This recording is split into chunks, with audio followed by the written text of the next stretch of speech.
Boa noite a todos, sejam todos bem-vindos à sala virtual do IGESE, em parceria de transmissão com a Rede Amigo Espírita, Web Rádio Fraternidade, Centro Espírita Chico Xavier aqui de Santos, Rádio Portal da Luz, TV Goiás Espírita e TV RS Esperança, onde estudamos a obra Evolução em Dois Mundos, psicografia de Chico Xavier e Valdo Vieira, pelo espírito de André Luiz, com a supervisão do Emmanuel, com o nosso amigo, nosso professor, companheiro de todas as horas, o Tarsilo Rangel. Boa noite, professor. Boa noite, Ronaldo. Boa noite, Ana. Boa noite, amigos todos que já estão aqui conosco. É com grande alegria que nós estamos aqui para aprendermos um pouco mais sobre as orientações do André Luiz através de seu livro Evolução em Dois Mundos. Muito bom estar, e já temos aí vários companheiros. A Ana Cinta falando que lá em Mogi está friozinho, 16 graus. Mas tá a Maria Marchiori aí também, Antônia Clara, Selva, a Diná, Francisco, José Luiz, Simone Cipas, Rafael, Lurdinha, Osmarilda, são todos os nossos companheiros aí, a Carmela, deixa eu ver aqui, vai ficar falando aqui, né, professor? A Guta, Luiz Erlan, a Wanda, a Ana Regina, a Kátia, a Vera Ribeiro aqui de Santos também, a Sandra Sorage, a Lala, que é lá dos Estados Unidos, a Nilce Biscassi, Maria das Graças também, que hoje está falando que está conseguindo ver ao vivo. Que bom. Tá também aí o Silvinho, o Silvio e a Rosalina, lá de São José do Rio Preto. E está a Diva, a Mara Cristina, Sandra Lima, já todo temos mundo. Aí mais de 60 amigos aí unidos nesse trabalho que o senhor realiza conosco aqui, professor. Tem até uma observaçãozinha graciosa feita pelo Francardo. Você já viu aí? Não, deixa eu achar aqui. O que ele falou, professor? Ele disse para a gente não divorciar do estudo de hoje. E falar em divorciar do estudo, né, professor? Eu só quero comentar com o pessoal se vamos perguntar para eles. Está aqui, ó. Boa noite. Não vamos nos divorciar desse estudo, temos compromissos matrimoniais. Um abraço, Francardo. Fala para ele que não, né, professor? Nós estamos Claro, estamos aqui firmes. E tem a Vera Lúcia aqui, que é uma nova inscrita também. Vera Lúcia Viana Leite. Isso, seja bem-vinda. Não sabemos por qual dos companheiros os canais de transmissão, mas está inscrita, está aparecendo aqui. Seja bem-vinda. Lembrando também aos amigos da RS Esperança que as aulas anteriores ficam gravadas, né, não na RS Esperança, mas lá no IGES, ou se não na TV Goiás Espírita, no Centro Espírita Chico Xavier, é só procurar lá, na Web Rádio Fraternidade, na Rede Amigo Espírita também, tem listas lá de transmissão, então é só procurar lá que consegue achar todas as aulas e entrar no mesmo contexto, né? Lembrando que toda sexta-feira estamos aqui, a partir das 21 horas, e agora até as 22h30, né, professor? Porque a gente está associado aí com o pessoal da RS Esperança, que é uma TV, e TV tem um horário mais rígido, então a gente teve que marcar o nosso horário de 9 às 10h30, e não podemos terminar antes exatamente porque tem outro programa logo em seguida, senão fica um vazio no programa da televisão que não pode acontecer.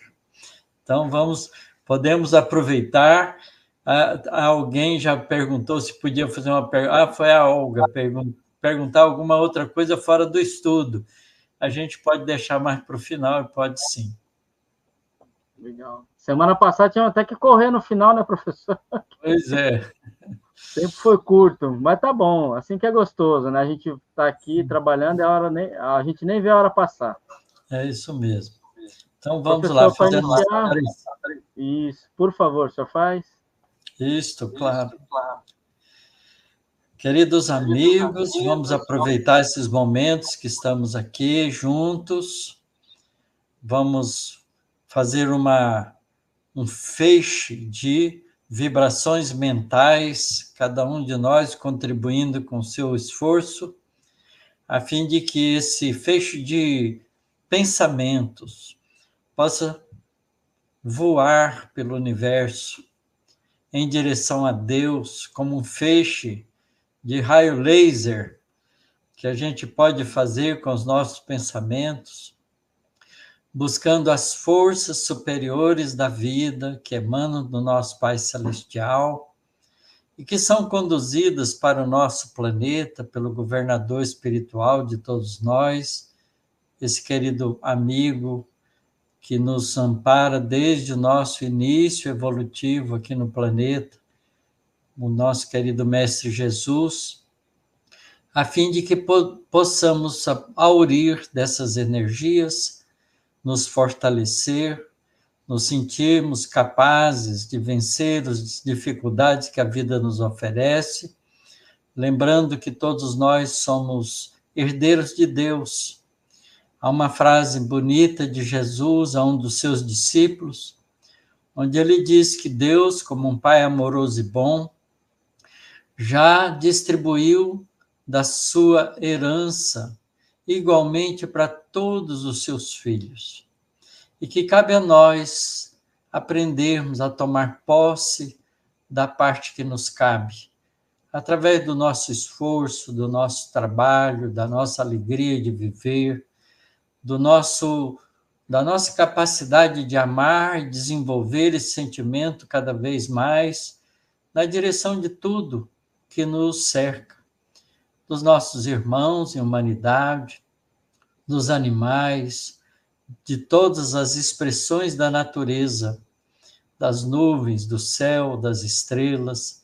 Enfim, temos uma vida linda que devemos aprender a glorificar, a agradecer e a deixar que essa vida exuberante flua de nosso coração, para que nós possamos perfumar alegrias.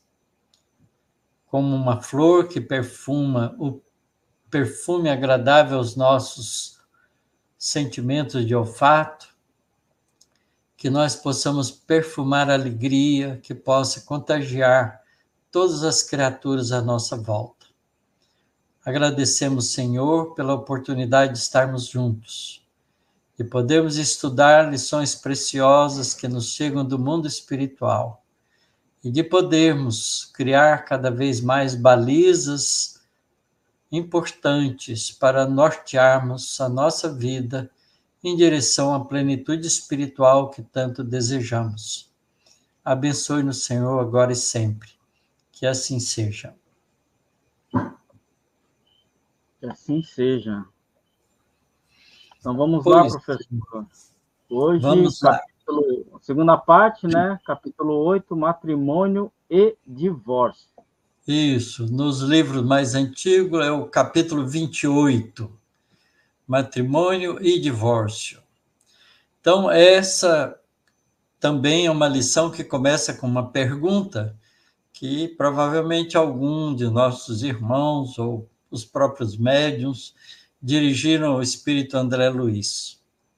Poderíamos receber algumas noções acerca do matrimônio, bem como do divórcio no plano físico, aqui entre nós encarnados, examinados do ponto de vista espiritual, examinados espiritualmente?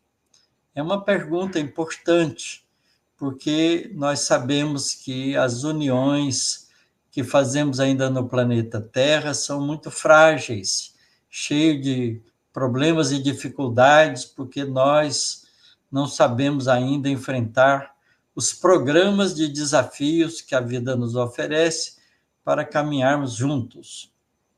Então, vamos ver o que o André Luiz nos responde. Nas esferas elevadas, As almas superiores identificam motivo de honra no serviço de amparo aos companheiros menos evolvidos que estagiam nos planos inferiores. Essa é uma afirmativa muito interessante. As almas superiores identificam motivo de honra. Eles se sentem honrados de poder ajudar-nos, amparar-nos, enquanto estagiamos nos planos inferiores. Porque a gente tem que lembrar ainda que a Terra, como um mundo de expiações e provas, ainda é um plano inferior. A gente poderia dizer que a partir do mundo de regeneração do meio para o final dele, é que a gente já estaria estagiando nos primeiros expressões de almas superiores, porque a partir daí a gente já estará caminhando, né, para os mundos felizes e depois os mundos celestes, isto é, para os espíritos já superiores e depois para os espíritos puros ou angelicais, de acordo com a divisão, né, de escala de evolução espiritual que Allan Kardec coloca no Livro dos Espíritos. Então, a gente fica muito feliz de saber que os espíritos superiores gostam de nos ajudar, se sentem honrados por poder nos ajudar. Não podemos olvidar, segue André Luiz, que na Terra o matrimônio pode assumir aspectos variados, objetivando múltiplos fins. Então, veja, o matrimônio pode assumir aspectos variados, objetivando várias finalidades. Em razão disso, acidentalmente, o homem ou a mulher encarnados podem experimentar o casamento terrestre diversas vezes, sem encontrar a companhia das almas afins com as quais realizariam a união ideal. Então, a gente já teve milhares de encarnações e certamente já casamos em cada uma das nossas existências muitas vezes. E, claramente, a gente pode ter mais de um casamento na mesma encarnação também. Isso porque, comumente, é preciso resgatar essa ou aquela dívida que contraímos com a energia sexual aplicada de maneira infeliz ante os princípios da lei de causa e efeito. Então, quando a gente fere, né, por mau uso as energias sexuais no processo, não só da procriação, mas da sensualidade que ainda pulsa dentro de todos nós, se a gente aplica essa energia de maneira equivocada, a gente gera para nós consequências de reajuste. Isso significa que nós não temos relacionamentos entre homens e mulheres ou entre qualquer duas criaturas com intimidade que não crie um compromisso, não é, de afetividade. E isso é importante, porque a gente, na nossa ação emocional, nossa ação sentimental, a gente muitas vezes induz o companheiro ou a companheira a atitudes que não são corretas. E por isso mesmo a gente tem que depois corrigir esses erros. Entretanto, se o matrimônio expiatório ocorre em núpcias secundinas, deixa eu ver aqui, em razão... Isso. Entretanto, se o matrimônio expiatório ocorre em núpcias secundárias, o cônjuge liberado da veste física, então ele está supondo que alguém dos cônjuges desencarna, né? E o outro que ficou entre em segundas núpcias. Então, o cônjuge liberado da veste física, que foi para o mundo espiritual, quando se ajuste à afeição nobre, frequentemente se coloca a serviço da companheira ou do companheiro que ficou na retaguarda, no que exercita a compreensão e o amor puro. Então, vejam, quando o espírito tem uma visão um pouco mais aguçada na direção espiritual, ele, ao passar para o mundo espiritual e ver o cônjuge que ficou na Terra casar de novo, não vai se mover de ciúmes doentios, porque tem uma visão espiritual mais ampla. E passa, então, a partir daí, até zelar pelo ex-cônjuge que ficou na Terra e pelo novo companheiro ou a nova companheira que ficou, como uma pessoa, não é, que vai oferecer recursos de compreensão e de amor puro. Quando a reunião no plano espiritual é razoável, quando a reunião no plano espiritual é razoável, se mantenha aquela em que prevaleça a conjunção dos semelhantes no grau mais elevado da escala de afinidades eletivas. Se o viúvo e as viúvas das núpcias efetuadas em grau menor de afetividade demonstram sadia condição de entendimento, são habitualmente conduzidos depois da morte ao convívio do casal, restituído à comunhão, desfrutando posição análoga dos filhos queridos, junto dos pais terrenos, que por eles se submetem ao mais eloquentes e multifários testemunhos de carinho e sacrifício pessoal, para que atendam dignamente à articulação dos próprios destinos. Então, vamos fazer uma análise disso aqui, que é muito interessante. Então, suponhamos que um casal que tem muita afinidade aqui na Terra, marido e mulher, e um deles desencarna, vai para o mundo espiritual e o outro fica. Aquele que fica faz uma segundas núpcias, casa de novo, porque ficou viúvo ou viúva e casa outra vez.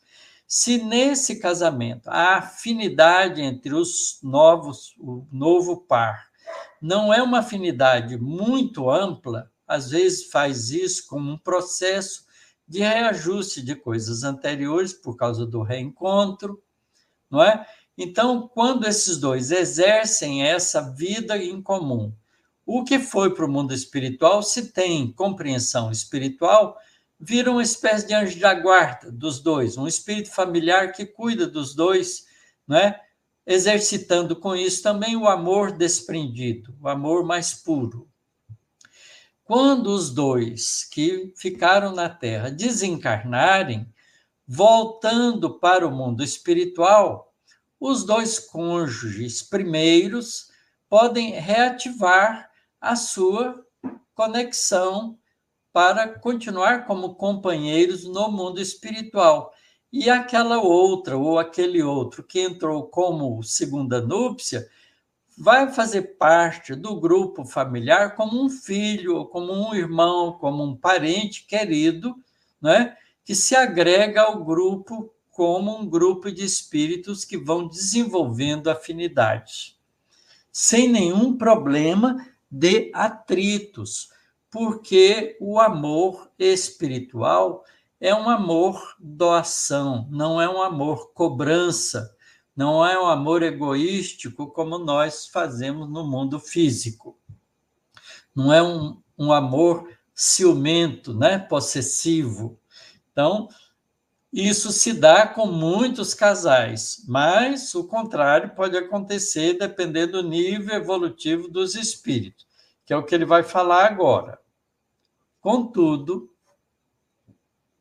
se a desesperação do ciúme ou a nuvem do despeito enceguecem esse ou aquele membro da equipe fraterna, os cônjuges reassociados no plano superior amparam-lhe a reencarnação, à maneira de benfeitores ocultos, interpretando-lhes a rebelião por sintoma enfermiço, sem lhes retirar o apoio amigo até que se reajustem no tempo. Então, vejam bem que é muito comum isso acontecer, porque se a pessoa envolve, né, o ciúme, o despeito, esse amor egoístico, então isso perturba um pouco a equipe fraterna, e, nesse caso, os cônjuges que voltam para o mundo espiritual e que se reassociam, e aquele terceiro que entrou, que ainda está enciumado, não é? Vai perder, em parte, a conexão direta com eles, mas vai precisar ainda dos processos reencarnatórios para poder continuar evoluindo e perder esse ciúme, esse egoísmo, etc. e tal, mas vai contar com os dois do mundo espiritual como espíritos benfeitores que vão ajudá-los, né? Apesar de não poder conviver, porque ainda tem dificuldades, mas vai trabalhar em benefício daquele que ficou para trás. Isso é o que a gente chama de família espiritual harmônica. Quando não tem harmonia, os que têm harmonia zelam por aqueles que não têm harmonia ainda.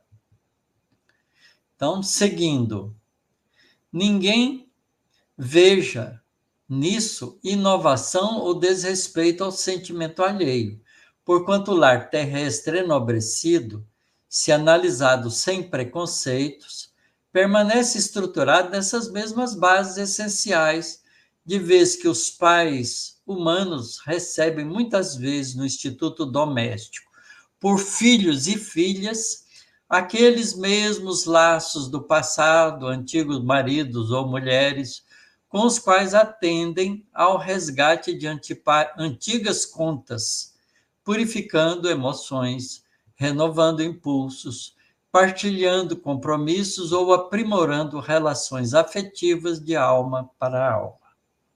É nessa condição que, em muitas circunstâncias, surgem nas entidades renascentes, sem que o véu da reencarnação lhes esconda de toda a memória, as psiconeuroses e fixações infanto-juvenis, cuja importância na conduta sexual da personalidade é exagerada em excesso pelos sexólogos e psicanalistas terrenos da atualidade, carentes ainda de mais amplo contato com as realidades do espírito e da reencarnação, que lhes permitiriam ministrar aos seus pacientes mais efetivo socorro de ordem moral. Então, vejam bem, muitas vezes nasce como filho ou filha a antiga amante do passado ou a ex-mulher do passado, num processo de reajuste, né, conciliatório, porque a gente só vai poder ter o compromisso de continuar com aqueles que a gente tem muita afinidade, como os casais tipo almas gêmeas, quando a gente já se desvencilhou dos compromissos errados que a gente cometeu pelo abuso da sensualidade e do relacionamento desrespeitoso uns com os outros. Então, é natural que a gente, nascendo de novo, a gente receba como filhos ou filhas aqueles antigos parceiros que foram vilipendiados ou foram desrespeitados pela nossa escolha equivocada de vidas anteriores também. Então, esse apego, às vezes, a filha que é muito ligada ao pai, ou o filho que é muito ligado à mãe, é muitas vezes interpretado de maneira exagerada pelos psicanalistas e psicólogos terrenos, porque sem a base do conhecimento espiritual e da lei da reencarnação, fica difícil para eles entenderem, não é, a reunião familiar como um cadinho de reajuste de desencontros passados. Muito bem, vamos seguir em frente. Quanto ao divórcio, Segundo os nossos conhecimentos no plano espiritual, seu André Luiz dizendo para nós, somos de parecer não deva ser facilitado ou estimulado entre os homens, porque não existem na Terra uniões conjugais, legalizadas ou não, sem vínculos graves no princípio da responsabilidade assumida em comum. Mal saídos do regime poligâmico, os homens e as mulheres sofrem-lhe ainda as sugestões animalizantes e, por isso mesmo, nas primeiras dificuldades da tarefa que foram chamados, costumam desertar dos postos de serviço em que a vida os situa, alegando imaginárias incompatibilidades e supostos embaraços. Passando.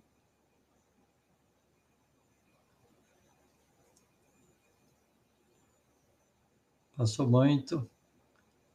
Volta. Onde paramos? Embaraços quase sempre simplesmente atribuíveis ao desregrado narcisismo de que são portadores. E com isso exercem viciosa tirania sobre o sistema psíquico do companheiro ou da companheira, mutilados ou doentes, necessitados ou ignorantes, após explorar-lhes o mundo emotivo, quando não se internam pelas aventuras do homicídio ou dos suicídios espetaculares, com a fuga voluntária de obrigações preciosas. Então, vejam bem que todas as pessoas que se unem com outra não está fazendo isso de uma maneira completamente nova. Nós já vivemos muitas encarnações no mundo de expiações e provas, nós temos muitos compromissos e desajustes das milhares de vidas anteriores que já tivemos, e por isso mesmo, a maioria dos nossos casamentos, das nossas relações, né, de união aqui na Terra, guardam relação com compromissos anteriores, com a lei de causa e efeito. Portanto, é um compromisso a ser assumido para ajustar-se um ao outro.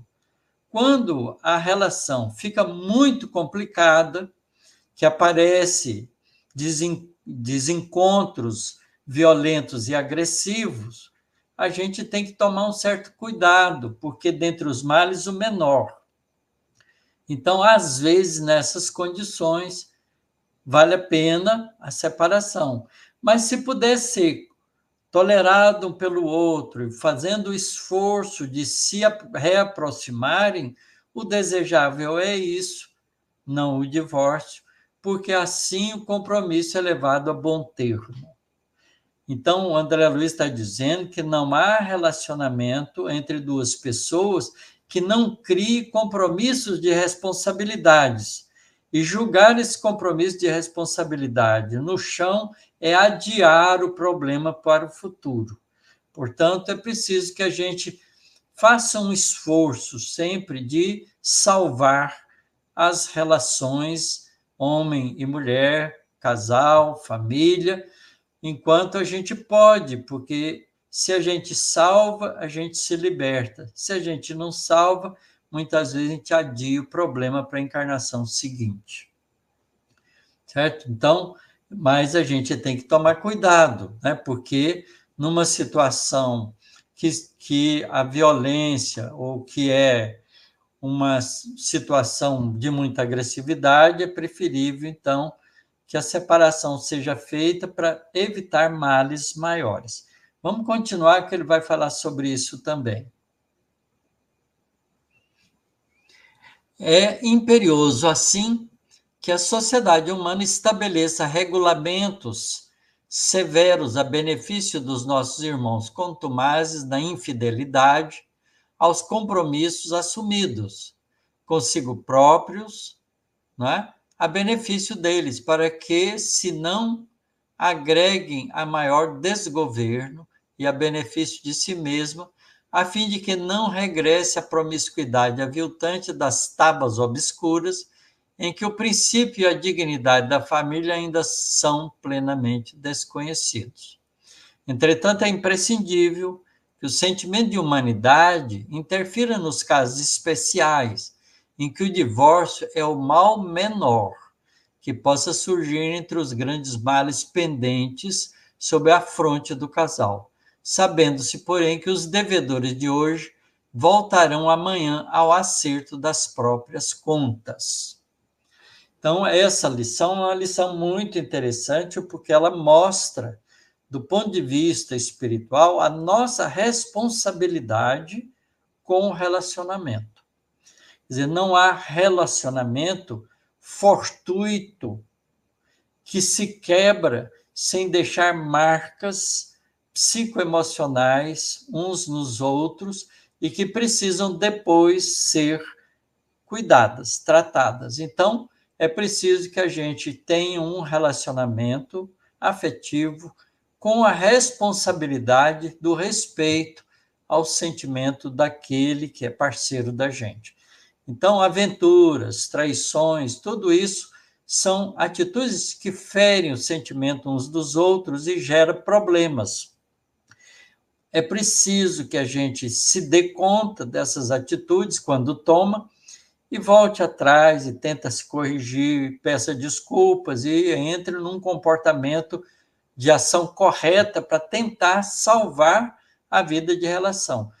Mesmo porque nessas vidas de relação, se existem crianças envolvidas como os filhos, a separação acaba doendo muito mais profundamente nas crianças do que no próprio pai ou na própria mãe, gerando, portanto, compromissos com o futuro, porque a indução que a gente coloca no sentimento dos filhos pela nossa desunião, não é? Pode e é de responsabilidade daqueles que as provocam. A lei de causa e efeito nos examina todos esses aspectos durante a nossa vida em comum.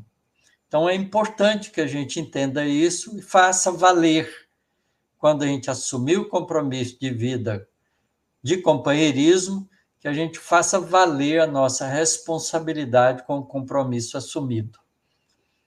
É muito boa a lição, é muito interessante. Ela coloca vários aspectos para a gente e a gente pode conversar, então, a respeito. Vamos lá, temos muito assunto aí para conversar.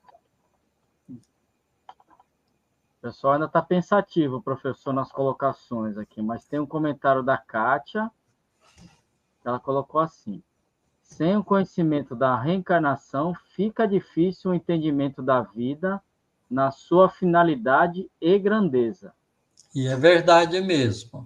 Quer dizer, a visão da vida única, a não compreensão da vida espiritual, faz com que as pessoas achem que o momento, uma situação de momento, não é infelicitadora a ponto da gente precisar de mudar radicalmente a vida.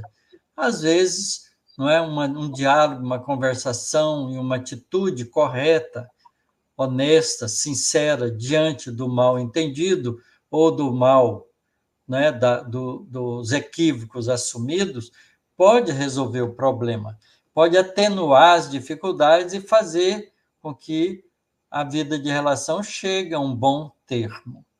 Mas, sem a compreensão espiritual, é muito difícil. E é o que a gente observa hoje em dia, né? Porque hoje ficou muito fácil as pessoas viverem juntos e se separarem. Então, o casamento é bom enquanto dura, né? Esse pensamento a gente já ouve falar muito aí por aí.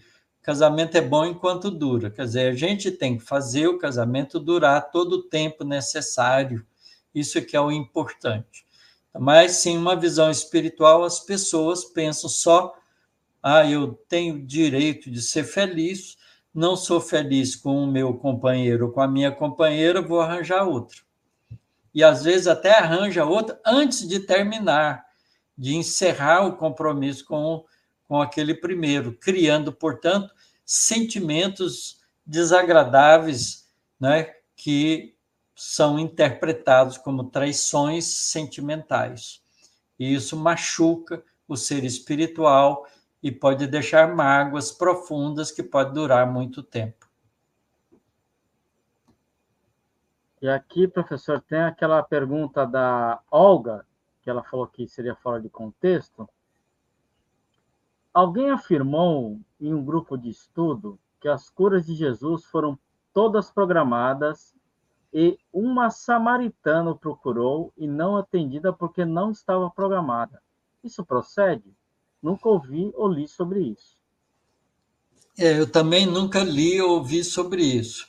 Na verdade, não tinha nada disso, porque Jesus, quando nasceu entre nós, quando encarnou entre nós, ele veio com um programa estabelecido de trazer as lições espirituais para nós. Jesus não nasceu para ficar curando o corpo físico de ninguém.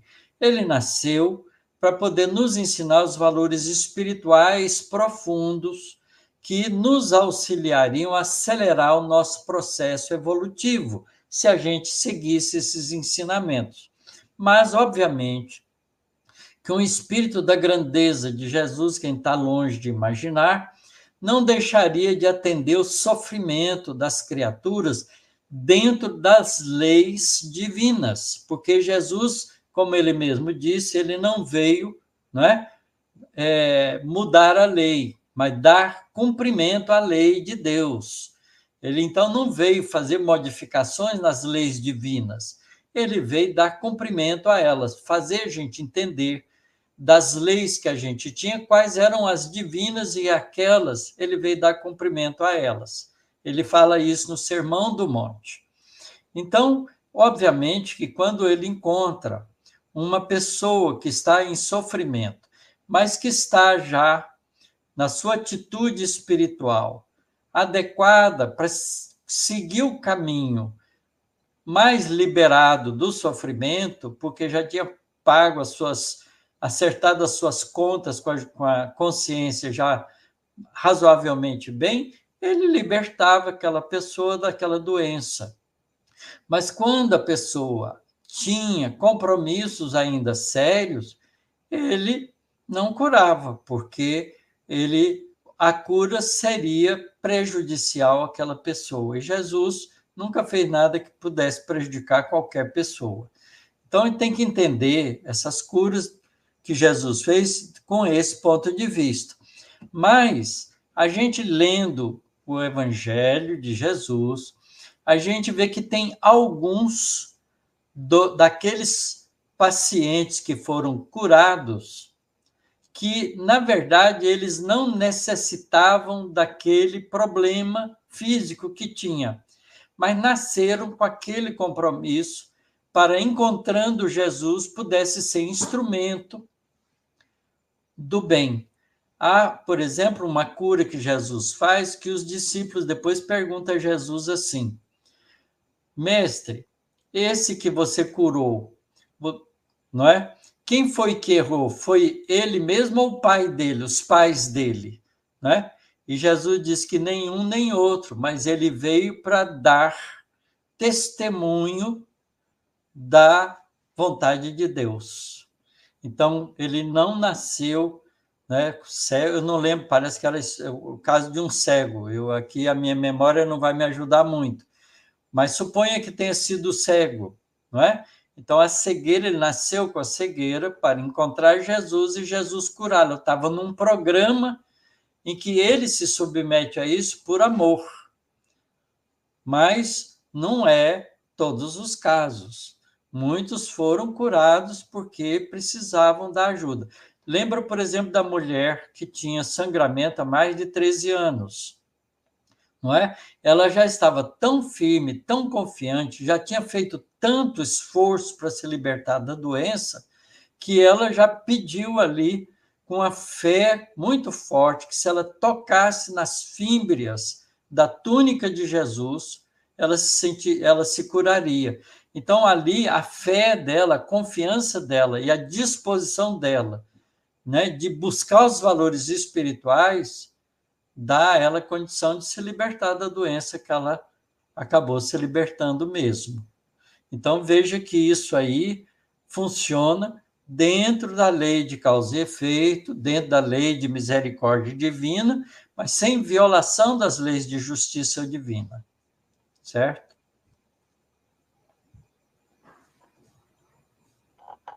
E aqui a Lala, professor, colocou, como dizia Chico Xavier, somos espíritos devedores aqui na Terra. Todos nós. E é mais ou menos fácil de entender, Lala.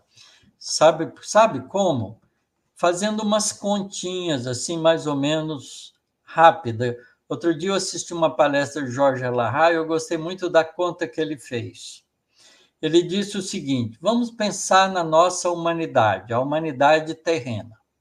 Quando é que a humanidade surgiu no planeta? Não é? Então, quando a gente lê os livros de evolução das espécies, a gente vê que já há 1 milhão de anos atrás, o Homo erectus já estava vivendo no nosso planeta. Nós éramos ainda muito brutos, mas já éramos Homo erectus. A gente já tinha, não é, a realidade da humanidade, do espírito que já tinha consciência da própria individualidade e, portanto, já estava ali agindo, experienciando a vida bruta ainda, vida próxima da animalidade, mas já construindo memórias espirituais, conscienciais, porque já tinha livre-arbítrio, já tinha consciência das experiências, já podia lembrar o que fez no dia anterior e decidir no dia seguinte se queria repetir ou fazer coisa nova. Então, já tinha vontade própria, já tinha alguma consciência de si mesmo. Então, nós passamos 1 milhão de anos, desde o Homo erectus até hoje. Agora a gente pode fazer uma outra pergunta, que é a seguinte: quando é que a humanidade nossa começou o processo da civilização? Isto é, começou a viver, não é, em grupos maiores e construir as cidades, parou de ser nômade, de ficar andando por aí a cata de alimento como faziam os animais, e passou a viver em grupos cada vez maiores e começou a civilização. Então, isso aconteceu no fim da pré-história, cerca de 10 mil anos atrás. Então, 10 mil anos para cá, nós estamos construindo uma memória de civilização, porque já estamos vivendo junto, construindo cidades, estruturando a nossa vida em sociedade, determinando as regras de sociedade para que a sociedade vivesse bem, não um matando o outro, e assim por diante. Então, são 10 mil anos de tentativa de civilização e 1 milhão de anos de vida bruta. Ora, 10 mil dividido por 1 milhão é a mesma coisa de dividir por 1 por 100. Então, isso significa que a nossa memória coletiva tem 99% de memória adquirida na fase bruta da vida e 1% da nossa memória está constituída da tentativa de civilização. Tá certo? Então, vejam, a gente tem muito mais proximidade com a vida animalizada do que a vida civilizada. O que significa que nós temos um monte de compromissos com erros e violências que a gente cometeu nessa fase. E é natural, então, que nós nos sintamos todos bastante devedores da vida. Né? E a frase lembrada pela Lala, do Chico Xavier, faz todo sentido.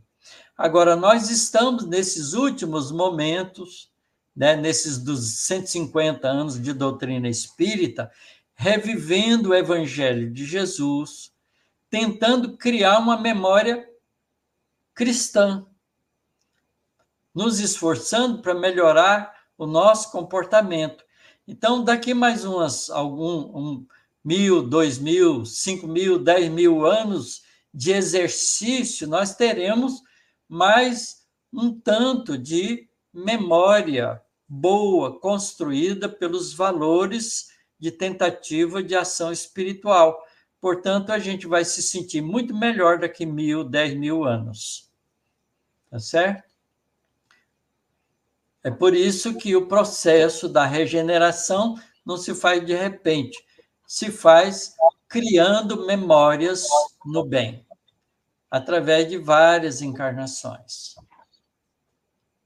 Professor, antigamente, quando o senhor falava assim, essa quantidade de 10.000, 5.000, eu me assustava. Hoje já não me assusto.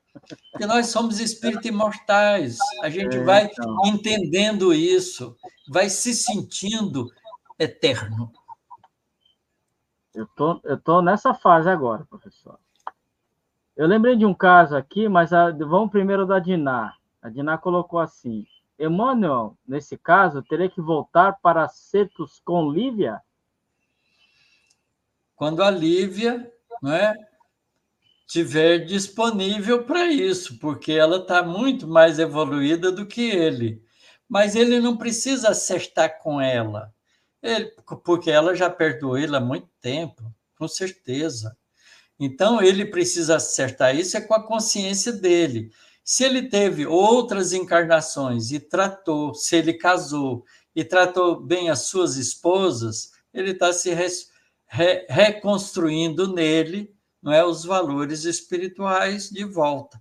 Porque a gente não precisa, olha, pagar a nossa conta com aquele que a gente feriu. Porque se aquele que a gente feriu já perdoou a gente, não há por que a gente pagar com ele, vai pagar com outros. Então, a gente vai ter outras pessoas na esfera da nossa vida às quais a gente terá que prestar o valor devido, construindo o respeito pelo semelhante, como a gente deve ter. Então, não precisa da Lívia se submeter a isso, nem o Emmanuel, porque imagino, depois que ele se tornou cristão, né, já no segundo século, 50 anos depois, ele já era cristão. E ele está trabalhando pela melhoria dele desde então. Então, certamente que ele já aprendeu a ser generoso com os companheiros, com as companheiras ou os companheiros. É justamente o caso que eu queria comentar com o senhor, professor, assim, se eu pudesse dar uma palhinha, é justamente no livro 50 anos depois e depois em Renúncia, né? É, Toda aquela trama lá da Suzana nos 50 anos depois, e depois ela volta. No Renúncia era como Suzana, e no primeiro era como Cláudia Sabina, né? sim. Toda aquela trama lá, 16 séculos depois, e aconteceu tudo de novo, professor. Pois é, porque às vezes a gente repete o erro. A gente é muito ainda próximo da animalidade. Muitas vezes o nosso egoísmo, a nossa sensualidade, a nossa conexão com as coisas, das paixões da vida terrena são tão fortes que a gente não se liberta em poucos anos. 1.600 anos não é tanto assim para um espírito. Representa aí uns 6, 8, 10 encarnações, né? E às vezes a gente. Porque, veja bem, não é só as encarnações, mas são os interregnos entre uma encarnação e outra, quando a gente está na erradicidade, porque muitas vezes a gente está na erradicidade não numa colônia espiritual aprendendo, às vezes junto com os espíritos atrasados, nas regiões de sombra, fazendo coisas indevidas ainda. Tá certo? Então é preciso levar isso em conta também. Entendi. E aqui a Patrícia Otaviana colocou que teve a mulher sírio-fenícia. Primeiro ele falou não, mas depois atendeu, quando falou daquele caso lá da Samaritana, né? Isso. É, porque, na verdade, Jesus deve ter analisado a história, o caso, para poder decidir. Como ele estava ali diante dela, ele pôde fazer isso e aí atender na medida do que era possível, respeitando as leis de Deus, a lei de causa e efeito. nenhum espírito viola as leis de Deus, nenhum espírito superior.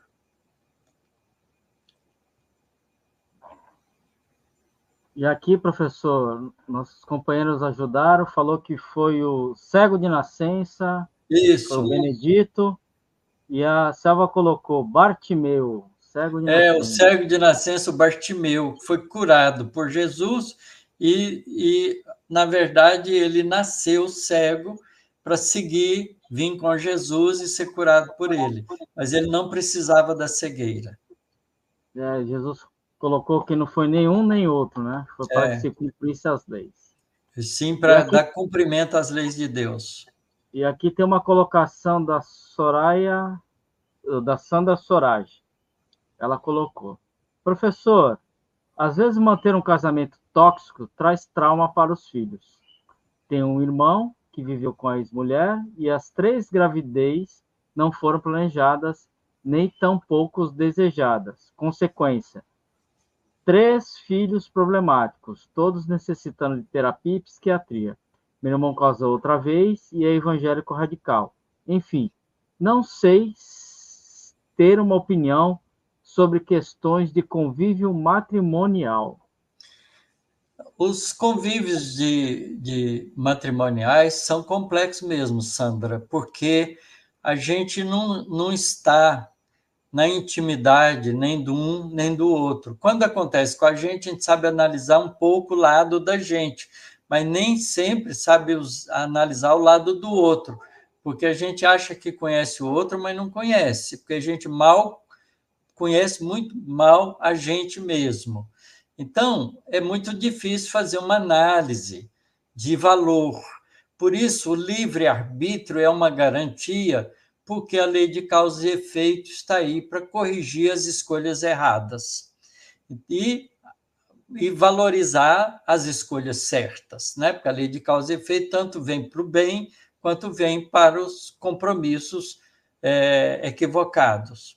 Mas o que é importante é que quando 2 pessoas entendem que casar é fazer um projeto de vida a 2, com o propósito de progredirem juntos, aí os casamentos vão tudo dar certo.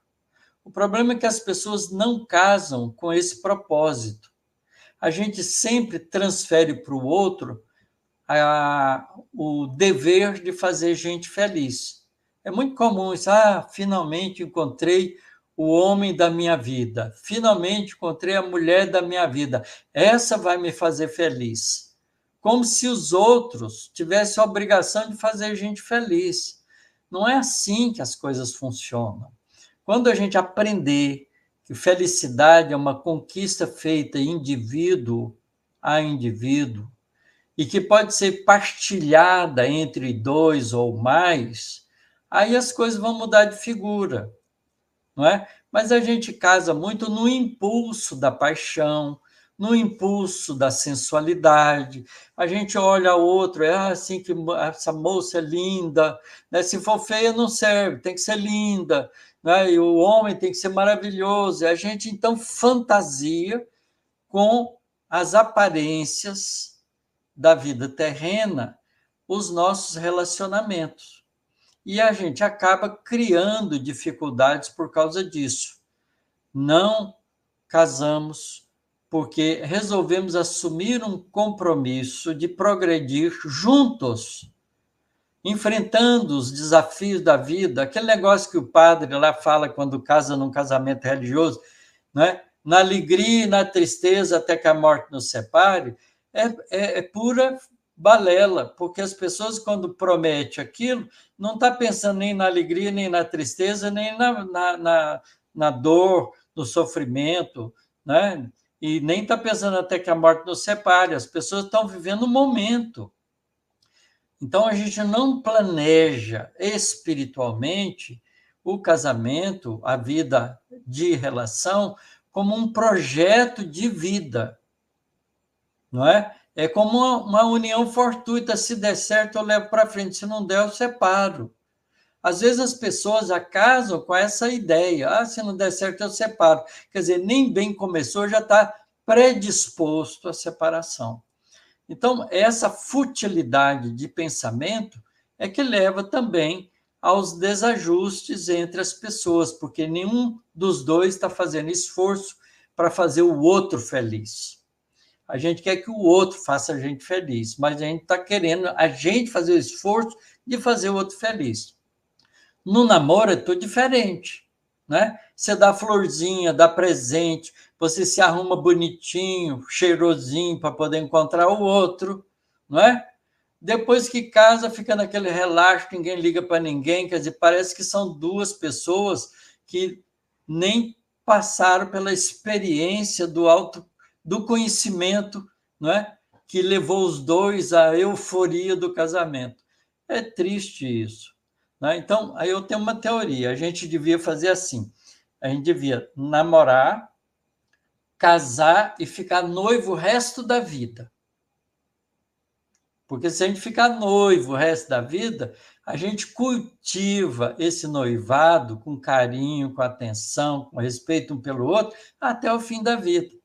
Olha, eu pude fazer isso na minha vida, tá certo? Eu e minha esposa, como nós já éramos espíritas, jovens espíritas, a gente casou com um propósito de fazer uma família unida, de oferecer para os nossos filhos o melhor ambiente espiritual possível que a gente era capaz de criar. E a gente viveu 52 anos e meio juntos, até que ela voltou para o mundo espiritual. Mas eu tenho certeza que ela está lá me esperando, porque a gente sente falta um do outro todo o tempo, porque é uma relação de progresso, de amizade, de conforto, de companheirismo, de enfrentamento de todas as dificuldades. Ela precisou muito da minha ajuda, porque ficou com doença grave. Eu fiquei companheiro dela todo o tempo. Eu sei que se fosse eu, ela teria feito a mesma coisa comigo. Então, quando a gente faz uma vida de relacionamento assim, tem que dar certo. Não há problemas que a gente não resolva.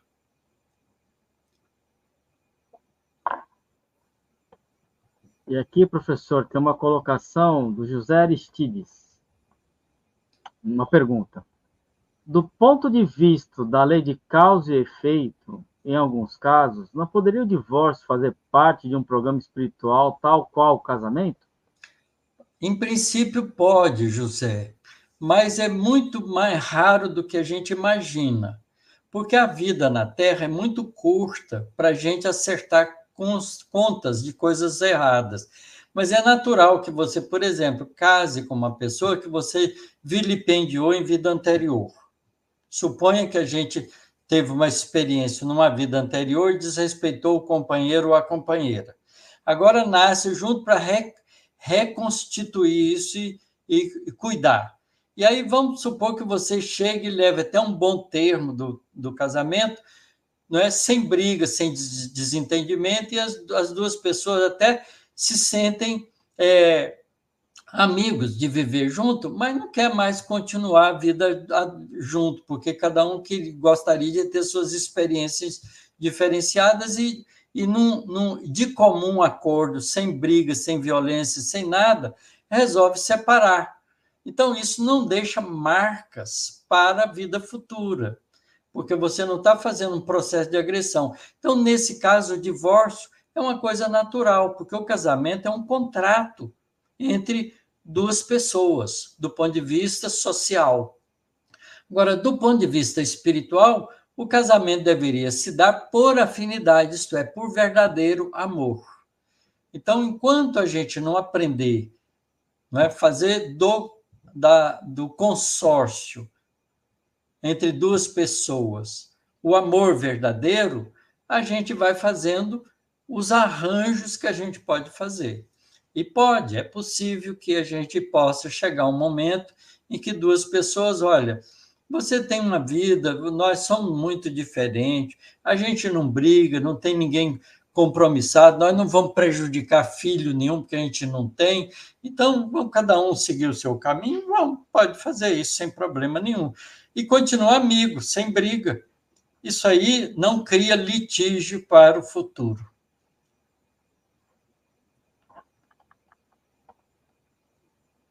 Professora, a Soraya colocou aqui que é verdade, professor.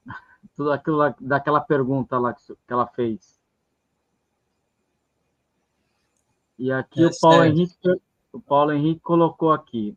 Boa noite a todos. O livro Nosso Lar tem o caso Tobias, que ficou viúvo e casou 2 vezes. Sua afinidade era com a primeira esposa, Hilda. Isso. Mas depois eles recebem a segunda esposa, que fica como uma irmã da Hilda, né? Então, é um exemplo de como se dá as coisas no mundo espiritual quando existe a compreensão. E a Ângela perguntou: perante toda essa conceituação de André Luiz sobre matrimônio e divórcio, como podemos entender esses casamentos arranjados na Terra, inclusive casamentos com meninas que mal adolesceram, que mal Adolesceram, entrar na saíram da adolescência. adolescência? É verdade. Isso, ó, eu estou me lembrando, você falou isso, eu estou lembrando da minha avó. Minha avó casou com 15 anos e o casamento não deu certo, porque ela casou com o meu avô, que era uma pessoa que tinha dramas emocionais internos muito sérios, e ele acabou entrando pelo vício do alcoolismo, né? Então ele bebia muito, chegava bêbado em casa, não é? Brigava com ela, ela tinha que se defender dele porque ele queria agredi-la. Então foi uma vida dura e tiveram que se separar. O próprio padre da cidadezinha que ela vivia falou para ela: olha, se vocês continuarem desse jeito, um vai acabar matando o outro. É melhor você anoitecer e não amanhecer. Foi a fala do padre para ela. Quer dizer, ela entendeu. Então, quando ele dormiu, ela pegou as 2 crianças que tinha, meu tio e minha mãe, e largou ele, voltou para a casa da mãe. Então foi um drama. Então, esses casamentos arranjados antigamente dava muito problema. Às vezes, o casal se dava bem e seguia muito bem até o final, porque aquele arranjo já estava dentro de uma programação espiritual prévia. E as pessoas que arranjaram só foram instrumentos do projeto, certo? Mas outros casamentos deram muito errado, havia traição por parte do marido, havia traição por parte da mulher, era um conflito. Nós temos muitas memórias conflitantes dessa no passado. Provavelmente muitos de nós já passou por isso. E agora tem uma colocação da Kátia, professor. Nosso psiquismo está impregnado de vícios, equívocos que hajam em reencarnações para o ajuste, polindo as arestas da personalidade. É verdade, Kátia, mas também a gente tem várias aquisições, vários conhecimentos, várias habilidades que a gente desenvolveram. Então, a gente está a caminho. É isso que é importante. Nós temos no nosso psiquismo muitos problemas, mas temos muitas conquistas também. E agora que a gente está se erguendo sobre as pernas espirituais, isto é, nós estamos descobrindo em nós a realidade do espírito, nós temos tudo para fazer dar certo. É só aprender as lições espirituais e segui-las, fazendo o nosso esforço de criar novos hábitos, bons hábitos, hábitos cristãos, hábitos amorosos, hábitos espiritualizantes, para que a gente possa crescer espiritualmente daqui para frente cada vez mais rápido. Certamente que as nossas próximas reencarnações poderão ser muito melhores do que as que têm sido hoje, com certeza. Professor, e aqui a Selva colocou sobre o Bartimeu.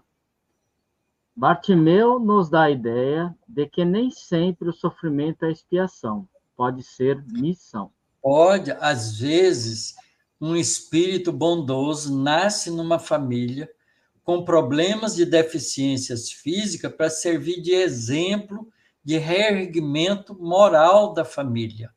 Ele aceita aquela dificuldade para poder sobrepor-la com o seu esforço, com o seu trabalho, com a sua dignidade e ajudar a família inteira a crescer junto com ele. Isso é um trabalho missionário, sem dúvida nenhuma.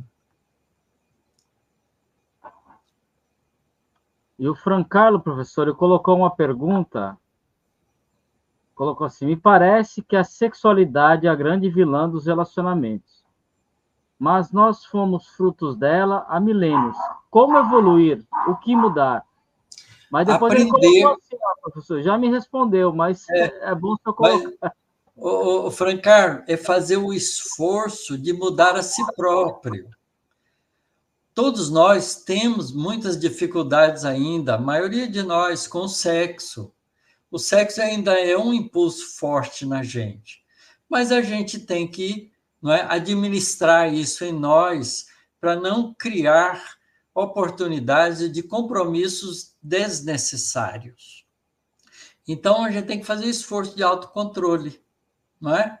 Há um livro que escreveram do Divaldo Pereira Franco, que chama Sexualidade e Espírito, Espiritismo, não sei, não lembro muito bem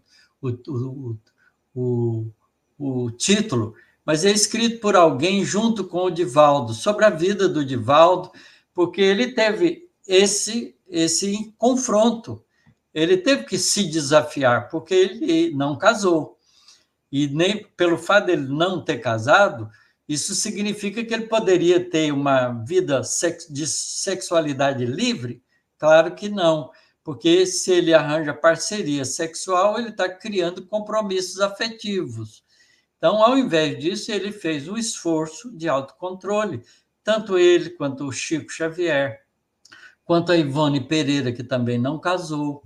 Então, são pessoas que fizeram esforço do autocontrole, não é? E certamente que vão sair dessa vida muito mais fortalecidos diante da sexualidade do que vidas anteriores, que já tiveram, com certeza. Então, isso vale para todos nós. O professor Yadiná colocou, quando você estava falando da Cleusa, ela coloca assim, eram almas gêmeas, né, professor? A gente era a algema, uma da outra. Um par de algema. E aqui, professor, o Rafael Vicentim perguntou: professor, lembro de um caso no livro Céu e Inferno em que um rapaz acaba se matando por conta de uma decepção amorosa. Mas foi uma coisa impensada, não foi premeditado. O mentor da casa, o Da mentor da comunicação. comunicação disse. E aí ele colocou que o rapaz não sofreria como um suicida que havia premeditado, e também que a noiva nunca o tinha levado a sério a união. Desta Sim. forma, isso me pareceu um atenuante. E é verdade que é um atenuante. Qualquer coisa, gente, que a gente faz num impulso, né, não planejado, num impulso, não é certo, mas é atenuado em comparação quando a gente faz a coisa planejada. Não é? Por exemplo, há muitas pessoas que estão presas na cadeia porque matou num átimo de raiva. Não era um assassino. Ficou num momento de raiva, age de uma maneira brusca, às vezes nem com a intenção de matar, tem intenção, às vezes, só de reagir. E fere o outro mortalmente, o outro morre. É criminoso, tá certo? Ele vai ter que se ver com a lei de causa e efeito, e também com a justiça humana, porque o impulso precisa ser controlado. Enquanto a gente não controla, a gente é vítima dos impulsos. Quando a gente controla, a gente, então, acerena a gente mesmo. Mas é muito diferente isso de um ato planejado, que você elabora vários dias para poder realizar aquilo. Por exemplo, um suicídio pensado, a pessoa está já há vários meses, né, pensando em tirar a vida e organiza-se para tirar a vida, é diferente do indivíduo que, por impulso, faz uma loucura. Certamente que tem atenuantes, mas não deixa de ser inferioridade espiritual e, por isso, vai ter que aprender a se superar. No livro Memórias de um Suicida tem um caso desse, né, professor? Que na primeira encarnação ele se suicidou por uma traição, aí ele voltou para o mundo espiritual, voltou para fazer a prova, né? Aí na segunda ele conseguiu passar, né? E é assim mesmo. Às vezes consegue e supera. Então, a gente tem que entender, porque, veja bem, a pessoa que pensa do ponto de vista materialista, ele se apaixona por alguém. Esse alguém, né, às vezes até alimenta a paixão dele, depois dá um descarte na pessoa. A pessoa fica tão desesperada que acha que a vida não vale a pena e se mata, de impulso, né? É claro que ele jogou a encarnação dele fora porque ele foi contrariado nos seus desejos. Isso tem consequências morais. Mas é diferente de um indivíduo que vai alimentando ao longo do tempo, que tem a oportunidade de ouvir opiniões contrárias e mesmo assim faz. Aí é uma decisão diferente, é uma decisão fria. Então, as duas situações não são consideradas suicídios de mesma intensidade. Um tem atenuante, o outro não. Entendi. E aqui sobre aquele caso do Divaldo, a Selva colocou Dr. Leonardo Machado, médico psiquiatra, acho que esse é o autor desse livro com Divaldo. Eu sei que o autor, quem escreveu o livro não foi o Divaldo, mas o Divaldo foi o entrevistado todo o tempo no livro. Chama Sexualidade, o Espiritismo, Sexualidade, uma coisa assim. Tá, depois, se nossos amigos aí lembrarem... Muito bom o livro, vale a pena.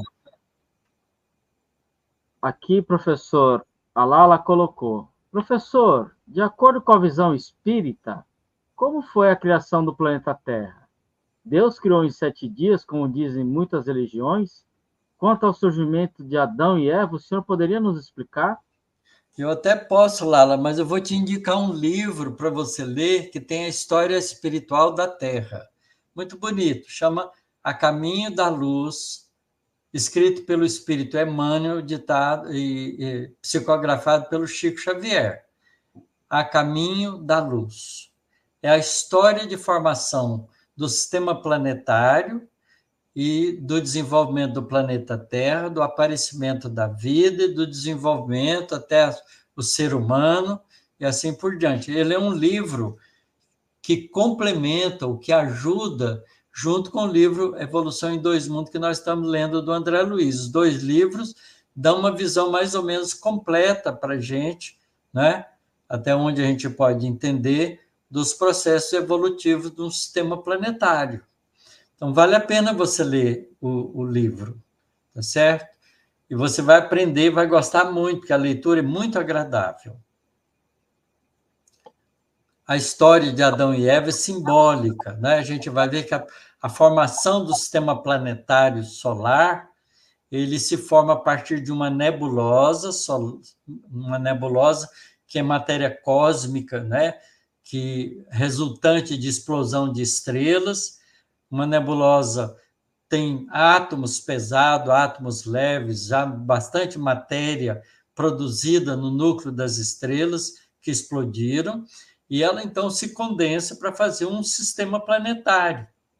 As leis que regem a formação disso são leis da física, a lei gravitacional de atração, que vai fazendo isso, mas tudo isso é gerenciado por inteligências superiores, de espíritos angelicais, que estruturam, a partir daquela nebulosa, o sistema planetário que pode ser saído dela, ser formado por ela.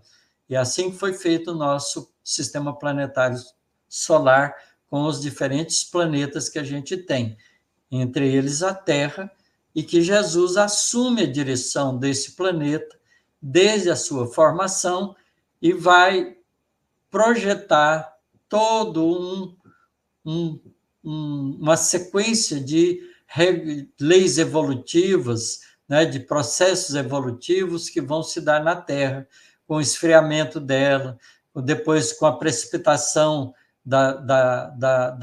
dos vapores de água, que era muito quente, que estava em vapor, então precipita, forma os oceanos, e aí vai esfriando a Terra. nas águas mornas do oceano, vai se formando os primeiros processos da vida, das vidas primitivas das bactérias antigas, e aí o desenvolvimento todo se dá. Então, é muito bonito ler o livro, vale a pena. A Caminho da Luz.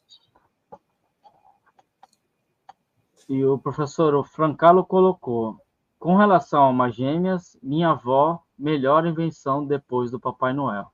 Deu risada. Isso aí é o que está escrito aqui naquele, né? Naquele Tá atrás, quadrinho né? ali. Isso aí foi uma das netas que deu para a Cleusa. E aqui, professora Olga colocou, Andrei Morena, quando você comentou sobre os casos de crianças com deficiência, né? Andrei Moreira conta um caso em que o espírito reencarnou e adquiriu câncer com o objetivo de levar os pais à doutrina espírita. Ela conseguiu e desencarnou em plena juventude, comunicou mais tarde. Isso, você vê que o espírito, quando tem amor, se submete a dificuldades para conquistar valores, para ajudar outros. É muito bom isso, muito importante. A gente usa todos os recursos para a ação do amor. A Selva colocou para Lala, na FEEGO tem um estudo bem aprofundado desse livro com Elahá e a Cris Dux. Muito bom. Exatamente, tem sim. Então, lá no YouTube, no canal do YouTube do IGES, está lá, Caminho da Luz. Vale a pena. Os dois fizeram um trabalho muito bonito mesmo, com a Cris Drux e o Jorge Elahá. E o Benedito colocou Sexo e Consciência. Isso, Sexo e Consciência. Obrigado, isso, né? Benedito. A minha memória agora está na cabeça de vocês, viu? É muita informação também, né, professor, para processar. Meus neurônios estão cansadinhos, coitados. O Lar de José colocou, professor, belo estudo. Obrigado. O estudo é bom mesmo, sempre cheio de detalhes importantes que a gente vai aprendendo na doutrina espírita. O Francalo falou que é isso mesmo, professor, é a plaquinha que está ali atrás. E a Lala agradeceu mais uma vez aqui pela resposta. Professor, não temos mais nenhum comentário aqui ou pergunta no nosso chat. Nós estamos a poucos minutos do final. Né? Nós temos aí apenas 7 minutos. E a Selva colocou, obrigado, Benedito, acho que é esse sim. É isso mesmo. O Leonardo Machado é mediunidade ou esquizofrenia. Certo. É o Luiz Fernando Lopes. Tá certo. Não, é o Sexo e Consciência. Isso, de Luiz Fernando Lopes. Isso. Então, professor, para a próxima aula, nós temos aqui o capítulo 9, né? Isso. Separação entre cônjuges espirituais. Ele é tão pequenininho que eu acho que a gente vai incluir o 30 também, disciplina afetiva. Tá ok, então. Vamos fazer os dois. Vamos fazer os dois, né? É bem pequenininho, mesmo, acabou já aqui. Tá. Então, 9 e o 10 ficou para a próxima. E aqui chegou, professor, O Francalo colocou aqui, por falar em casamento, estamos amanhã fazendo 39 anos. Ele é a esposa, ela é uma heroína. Parabéns, Francalo, esposa. Parabéns para vocês dois. Continuem olhando na mesma direção. De vez em quando olham um no outro, mas olhem na mesma direção sempre. Porque esse é o segredo de dar certo, viu? A gente olhar na mesma direção, querer as mesmas coisas, os mesmos objetivos e caminhar como companheiros de obtenção dos objetivos. E aí olham um para o outro para admirar um ao outro, porque a admiração é uma coisa preciosa na vida de relação. Professor, e o Benedito colocou aqui, estamos nos esforçando para ser seus discípulos. Nós todos somos discípulos de Jesus. A Dina colocou gratidão, professor, exemplo, dedicação, coragem. Eu gosto da vida. A Kátia colocou que em dezembro passado completou 40 anos. Beleza, Kátia, parabéns. Siga sempre em frente. Eu estou chegando nessas casas aí, professor. Eu e a Ana aqui já estamos 24 anos. Então, não, 22 Ótimo. anos. Casados, né? Juntos, 35. Olha só que beleza. Ela me aguenta bastante, professor. É, é assim mesmo. Você sabe, uma vez encontrei, tinha um professor de física que trabalhava nos Estados Unidos, ele era argentino. Ele trabalhava nos Estados Unidos já tinha mais de 20, 30 anos, e ele tinha um colega americano de trabalho, os dois sempre faziam tudo junto. Eram companheiros de trabalho, escreveram livro junto e tudo mais. Aí um dia eu perguntei para ele: escuta, qual é o segredo de vocês dois trabalharem junto tanto tempo sem briga? Ele virou para mim e disse assim: eu sempre acho que ele faz mais do que eu, e ele pensa que eu sempre faço mais do que ele, então a gente não briga. É bom assim, Gostei né? da resposta, né? Muito boa. Não A fique Selma ninguém colocou. cobrando um do outro, porque sempre o outro faz mais do que você mesmo, então você não cobra. A Helena falou que foi uma aula muito gostosa. Aqui a Selva dando parabéns para o Francalo também. Os dois são heróis, Deus os É, abençoe. Mas chegamos ao fim de mais uma aula, né, professor? Nós temos isso. apenas Vamos 3 minutos. encerrar. É. Vamos encerrar, então. Fazer a nossa prece, agradecer a Deus pela felicidade de estarmos juntos. E a Otaviana falou, como? 35 parece ser a idade de vocês, meio da... Obrigado, viu, Patrícia? São seus olhos. Ou, ou o sinal do YouTube é muito bom, né, professor? Pois é, tira a ruga. Então vamos elevar nossos pensamentos a Deus, nosso Pai, nosso Criador, que nos ama infinitamente, a Jesus, nosso Mestre querido, amado, nosso irmão, nosso modelo e guia, o sol das nossas vidas, a toda espiritualidade bondosa que nos ampara, que nos acolhe, que nos guia nos nossos momentos desta vida.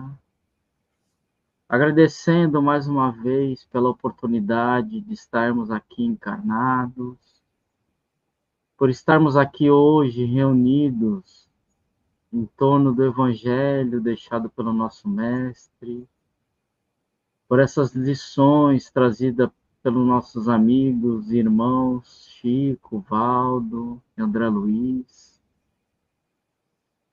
agradecendo a esses espíritos abnegados por deixarem esta obra. Gratidão ao nosso amigo, nosso professor Otacílio, por compartilhar conosco seus conhecimentos e que possamos, no decorrer da nossa jornada, tentar colocar em prática tudo aquilo que o Mestre nos exemplificou, tudo aquilo que ele nos disse que teremos condições de fazer isto e muito mais. Ampara, Mestre querido, a todos aqueles nossos irmãos